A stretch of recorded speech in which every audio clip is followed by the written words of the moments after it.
Така че всички ваши страници, уебсайт, фунии, каквото и да е, всичко е свързано с вашата собствена секция Engage.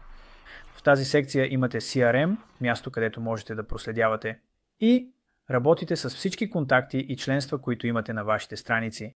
Също така виждате всички съобщения и различни настройки, като персонализирани свойства, тагове и така нататък. Така че нека да се потопим дълбоко в секцията Engage. Добре, да кажем, че нашият уебсайт или нашата фуния имат форма за генериране на потенциални клиенти.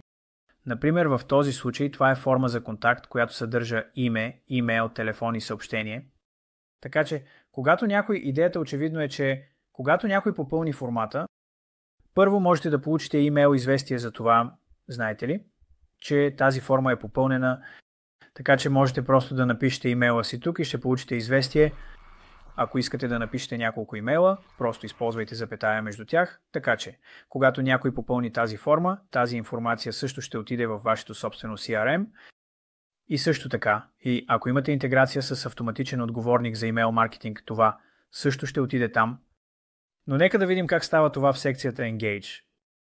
Така че, това е страницата и нека просто да прегледаме страницата с иконата наоколо. Сега виждаме нашата форма, така че можем да добавим някакво име към нея. Просто име, имейл на domain.com. Просто за примера, някакъв телефонен номер и съобщение. И можем просто да изпратим формата точно така. Той изпраща известие, ако сте добавили имейл за тази форма, но също така изпраща тази информация и в нашото CRM. Така че, ако кликнете на секцията Engage, ще видите, че е създаден нов контакт.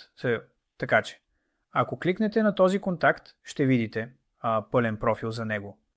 Например, формите, които са подали поръчки, ако този не е човек, наистина е подал някакви поръчки. Така че, той ще създаде и контакт, ако имате магазин, някакъв вид каса за събиране на плащания, но можете да видите формата тук с съобщението и информацията, която е била попълнена. Също така, отстрани можете да видите цялата информация за този потребител. Можете да добавяте бележки, можете да добавяте различна информация за него. Това са стандартните свойства, които в момента имате за всеки клиент. Можете също така да маркирате този клиент с конкретен етикет, да кажем, че е нов потребител. Нека добавим нов. Всъщност, първо трябва да създадем нов етикет, така че да кажем потребител, така че можете просто да маркирате този потребител. Като нов потребител, точно така, създадохме нов етикет и сега можем да го маркираме като нов потребител. По този начин можете да маркирате и подреждате различни свойства за самия контакт. Можете да промените името, можете да промените цялата информация. В тази секция очевидно можете да видите всички контакти, които сте генерирали. Можете да добавите различни филтри, например да филтрирате всички хора, които са част от новите потребители, което е този човек. И можете да създавате различни етикети по този начин, а също така можете да запазите това като сегмент. Така че да кажем, че искаме да имаме цял сегмент показан тук, който е от всички нови потребители. Така че просто добавете нов потребител.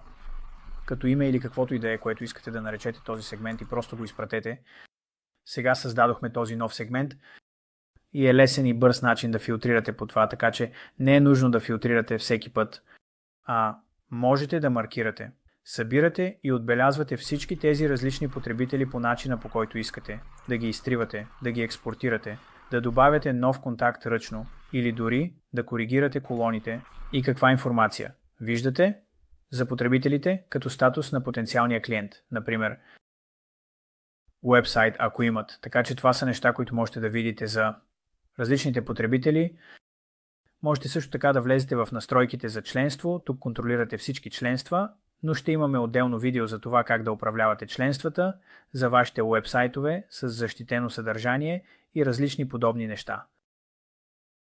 След това имате съобщенията.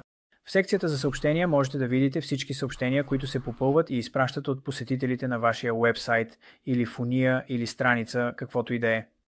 Така че, в този случай имаме само един. Така че имаме тази информация, където ако кликнете върху профила на потребителя, очевидно ще отидете на профила на този потребител. Можете също така да филтрирате по различните формуляри. Нашето име на формуляра в момента